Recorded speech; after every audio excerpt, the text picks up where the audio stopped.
everyone, welcome back to our YouTube channel. In this video, we are going to see how to find the cause of an unexpected shutdown on your Windows 10 and Windows 11 computer.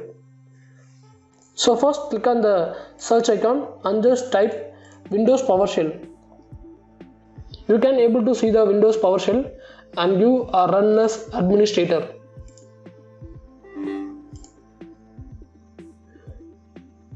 Once your Windows PowerShell has opened, now just copy the command in description of this video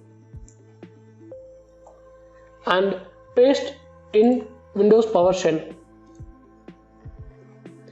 Now hit enter. You can able to see what is the reason for your Windows is unexpectedly shut down.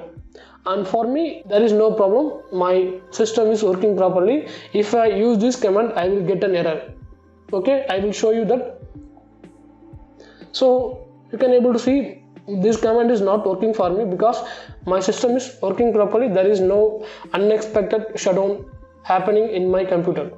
If you getting an unexpected shutdown in your computer, you can easily find what is the reason, what is the cause, why it is shutdowning automatically and unexpectedly. I hope this video tutorial will helpful for you. If you really like this video, do like, share, comment and subscribe. See you all next video. Bye bye. Take care.